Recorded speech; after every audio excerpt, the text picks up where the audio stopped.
What's going on, guys? Welcome back to the NVM channel, episode 2 of the Z4M project. In this episode, we are going to stick it on the dyno, give it a full inspection, and make sure we bought a good one and not a lemon.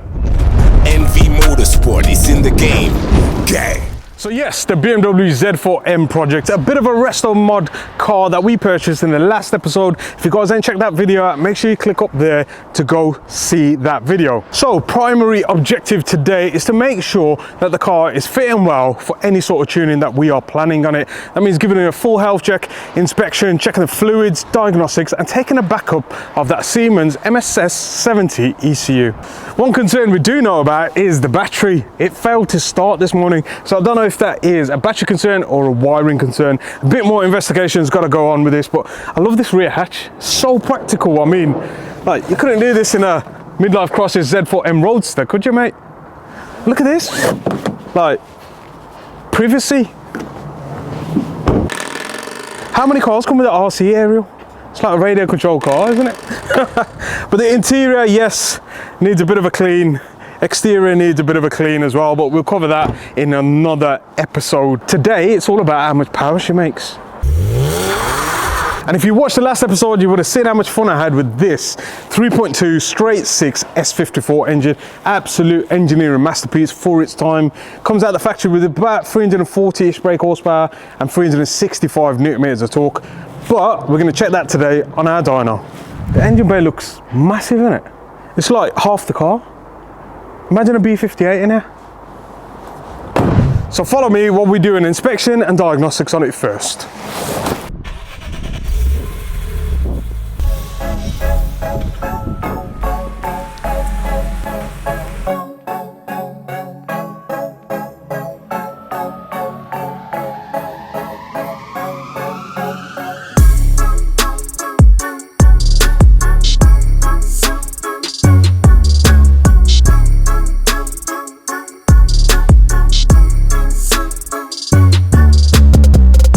So, inspection done, guys.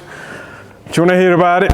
So on our inspection, it is a 15-year-old car, so we are going to forgive it in certain scenarios, but I can't forgive this. The drop link on the passenger side is actually snapped, so that's not really going to help with the handling and characteristics of this Z4M Coupe. There is a bit of surface rust all on the rear end, and we do have oil seeping from the input shaft on the rear diff, but that's an easy seal swap and kind of a quick rebuild on the rear diff itself. The exhaust hangers are nice and solid. There's no movement in there at all. The rest of the underbody just looks really clean. So for the age of the car, it's definitely in good condition.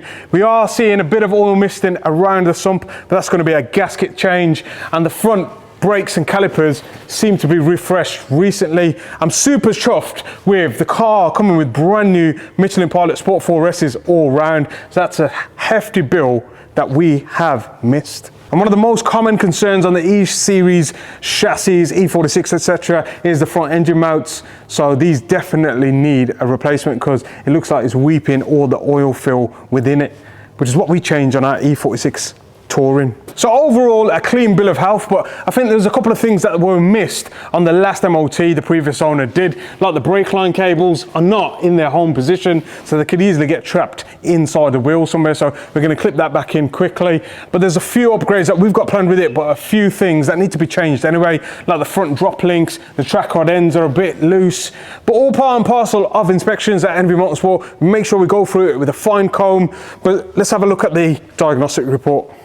So the diagnostics looks good as well. There's a few faults in there for the battery being disconnected and running out, DSC faults, fuel pump faults, but all of that's related to the battery. Also heated seats, which you know about, and there's a outside temperature sensor fault as well. So all of these things are stuff that we need to get kind of sorted and repaired to give this car a clean bill of health. But I think now it's time to get it on the dyno.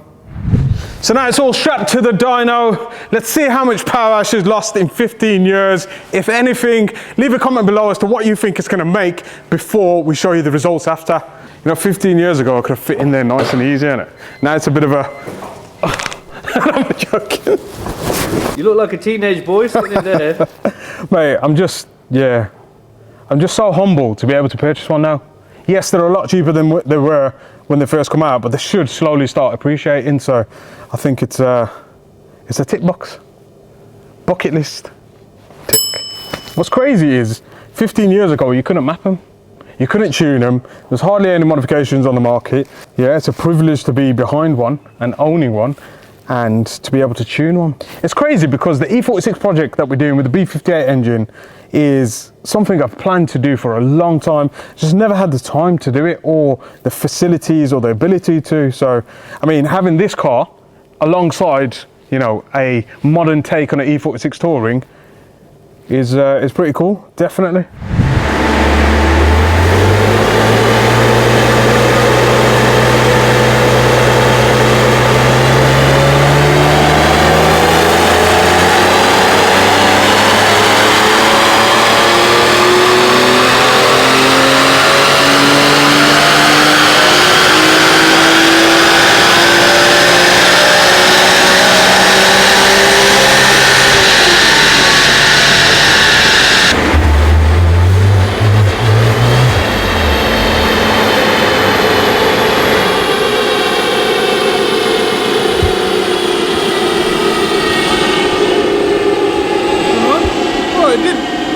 Run all right. Yeah, just got out. Actually started spluttering and then just cut off. So what is it? With the battery problem.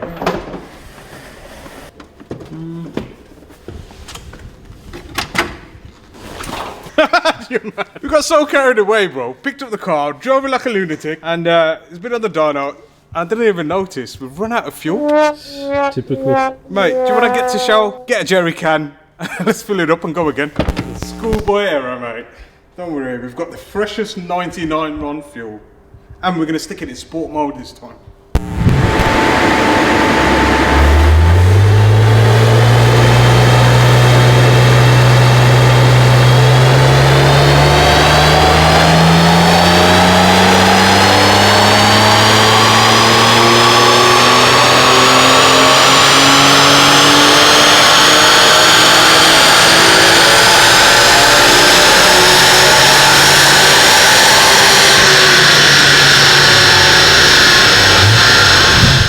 So our best results of the day are 316 brake horsepower and 362 Newton meters of torque, and that is with sport mode activated. It is pulling a bit of timing right at the top end. I mean, look, 7,500 RPM, it's making its peak power and peak torque at 4,700 RPM. So nice and healthy, nice and smooth. Yes, it's never gonna make the 340 brake horsepower. That's because none of the S54s did. If you have a look at one of our last videos on an E46 M3, that was majorly underpowered as well. But obviously this is room for improvement, and we are gonna improve the power and torque and handling on this S54 Z4M Coupe. So now I'm going to take a backup of the ECU, make sure it is 100% stock software on there, and then maybe in a later video we are going to tune this beast. So the backup does take about an hour on these ECUs. Once we've got the software backed up, we can take a look at it on our database and see if it's completely stock and what we can achieve from it. So now looking at the software, it does look completely stock, which is good news. Yay. We've got an original car, an original Z4M Coupe, so we can do what we need to do to it. This is slightly different. I mean, the good thing is there is no dyno speed limiter on there. So on the E46, there was a speed limiter which stopped you from revving it right to the end of rev range when the ABS went into malfunction mode. But the Z4M, the MSS70 ECU kind of revs right to the end. So we don't have to lift them limiters, but there are a few torque limiters that we are going to manipulate if we are tuning it. And it's so much easier to work with. It's very kind of user friendly in comparison to the previous gen of ECU. But yeah, we need some modifications first, mate. So no one really wants to see me talk about ECU software, do they? I don't. Talking in matrix code. So I think we'll save that for another video. If you have watched this far, make sure you like, comment and subscribe. But I think we should go for a drive, mate.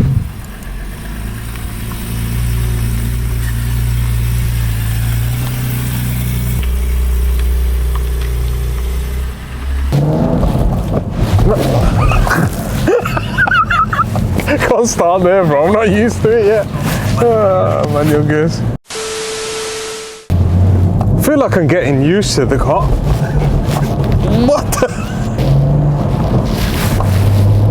That's a characteristic of an M car, do you know that? All S54s do that from cold. They're just so sensitive on the throttle. And when you stick it in sport, it's undrivable. Why? It's just too responsive. Just gotta turn that off, mate. 316 horsepower, mate. 362 Newton is about right. I mean, everyone's going to be like, oh, well, they made 340 brake. Well, no S54 does. I mean, I think the highest one we've ever seen is like 322. And that's purely because of the way BMW measured the power on this era of vehicles.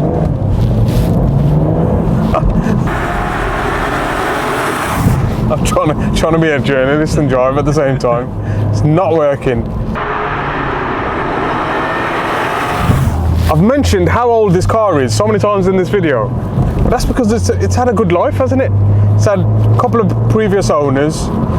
It's been cared for generally. I mean, like, it's got a couple of leaks and stuff that we need to address. The seat belt needs to be sorted. The interior needs a good clean, and it needs a few modifications. Otherwise, it's just another Z4M Coupe.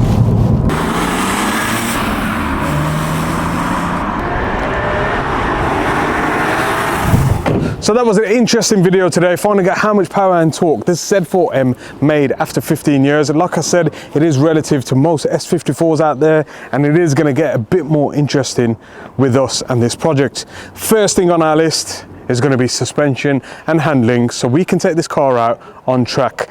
For more of that, stay tuned and subscribe, and I'll see you in the next one.